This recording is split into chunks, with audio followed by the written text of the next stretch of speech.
Welcome to back my YouTube channel. তো আজকে একটি ইম্পর্টেন্ট টপিক নিয়ে আলোচনা করব, দ্যাট মিন্স মক টেস্ট করাবো। মক টেস্টটি হলো পার্সোনালিটি বা ব্যক্তিত্ব নিয়ে। আমাদের টেট পেপার 2 এর একটা ইম্পর্টেন্ট টপিক হলো পার্সোনালিটি, এবং এখান থেকে প্রত্যেকবারই কোশ্চেন আসে আমাদের পরীক্ষার মধ্যে। তো পার্সোনালিটি নিয়ে আজকে মক টেস্ট নিচ্ছি, আশা করি তোমাদের জন্য হেল্পফুল হবে। তো চলো, প্রথম কোশ্চেন। ফ্রয়েডের মতে ব্যক্তিত্বের কোন অংশটি বাস্তবতার ভিত্তিতে কাজ করে?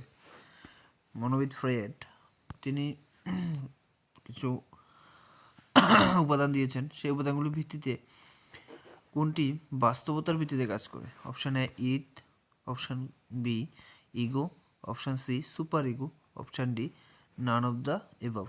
তাহলে এখানে রাইট অ্যান্সারটি হবে মনোবিদ ফ্রয়েডের মতে ego.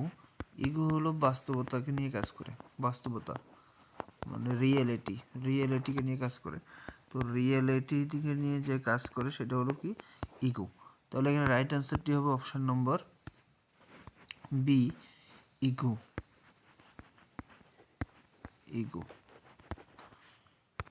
Question number 2।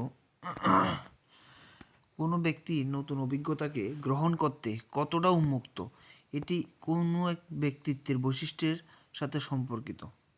Option A আন্তমুখিতা মানে হলো ইন্টারপার্সোনাল বিষয়টা হলো যখন আমরা নিজের প্রতি বেশি মানে নিজে কেউ আছে দেখবে যে একলা থাকতে পছন্দ করে, মানে নিজেকে নিয়ে ভাবনা চিন্তা করে, সবথেকে বেশি বাইরের কথা চিন্তা করে না বা অন্য মানুষের কথা চিন্তা করে না, তাদেরকে আমরা বলি আন্তমুখিতা। বি হচ্ছে উন্মুক্ততা, সি বিবেকবোধ, D none of the above. এবং উন্মুক্ততা বিষয়টা হলো যে ইন্টারপার্সোনাল, যেখানে ব্যক্তি নিজের থেকে বাইরের মানুষের কথা বেশি চিন্তা করে, অর্থাৎ দেশের কথা, আমাদের রাজ্যের কথা, বাইরের মানুষের কথা চিন্তা করে, তখন তাকে আমরা বলি উন্মুক্ততা। থার্ড হচ্ছে বিবেকবোধ, এটা তো আমাদের স্পিরিচুয়াল ম্যাটার, যে বিবেকবোধ। Option D none of the above. তাহলে এখানে সঠিক আনসারটি হবে কোশ্চেন নাম্বার 2 এর রাইট অ্যান্সার হবে বি উন্মুক্ততা। Question number 3। বিগ 5 তত্ত্বে কতটি প্রধান ব্যক্তিত্বের মাত্রা রয়েছে? বিগ 5 তত্ত্বের মধ্যে টোটাল মাত্রাটা, যেহেতু আমাদের এটার নামে বিগ 5, এই বিগ 5 থিওরিটা কীভাবে এসেছে? এটা এসেছিল ক্যাটেলের যে 16 উপাদান রয়েছে, 16টি উপাদান রয়েছে, যে 16টি উপাদানকে কিন্তু আবার 5টা ভাগে ভাগ করা হয়েছে বিগ 5 থিওরিতে। তো এই বিগ 5 থিওরির যে 5টা উপাদান, এই 5টা উপাদানই কিন্তু এসেছে ক্যাটেলের থিওরি থেকে। তাহলে এখানে রাইট অ্যান্সারটি হবে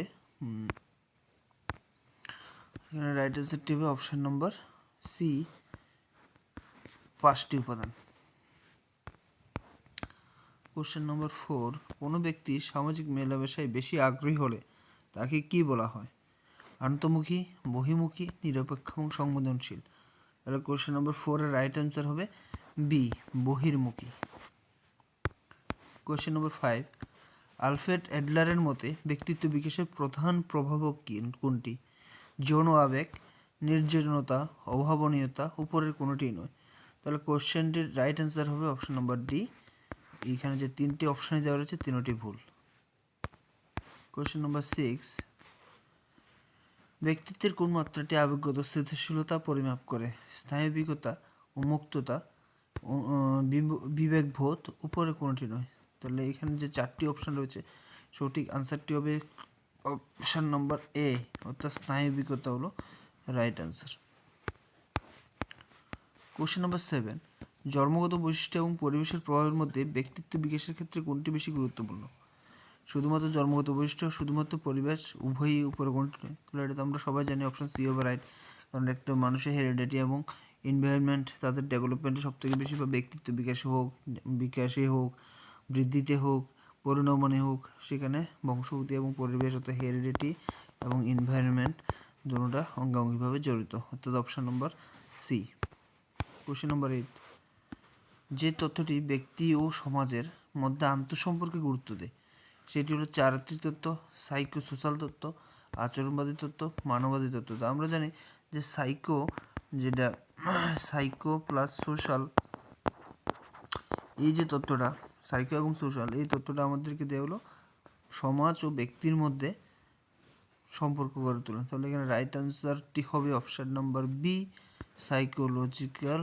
সাইকোসোশ্যাল তথ্য। তাহলে এইটার আনসার হবে বি, সাইকোসোশ্যাল তথ্য বি। কোয়েশ্চেন নাম্বার 9, কোনো ব্যক্তি যদি নতুন অভিজ্ঞতা গ্রহণে কৌতূহলী এবং কল্পনাপ্রবণ হয় তাহলে তাকে কি বলা হয়? উন্মুক্ত, স্নায়বিক, অন্তর্মুখী, বহির্মুখী। তাহলে কোয়েশ্চেন নাম্বার 9-এর রাইট অ্যান্সার হবে অপশান নাম্বার এ, উন্মুক্ত। এবং আজকে লাস্ট কোয়েশ্চেন নাম্বার 10, কোনো ব্যক্তি মনের গভীরে লুকানো আবেগ এবং অভিজ্ঞতার দ্বারা পরিচালিত হয় তাকে কোন তত্ত্ব অনুসারে ব্যাখ্যা করা যায়? অপশান এ আচরণবাদী, অপশান বি চারিত্রিক, option C psychodynamic, option D মানবতাবাদী তত্ত্ব। তাহলে এখানে রাইট আনসারটি হবে অপশান নাম্বার সি, সাইকোডাইনামিক তত্ত্ব। তাহলে এই ছিল আজকে মক টেস্ট। হোপস তোমাদের জন্য একটা হেল্পফুল হবে নেক্সট প্রিপারেশন নেওয়ার ক্ষেত্রে। তো নিয়মিত আমাদের চ্যানেলটি ফলো করো এবং কমেন্ট করে জানাও কত মার্কস তোমরা পেয়েছো। Thank you.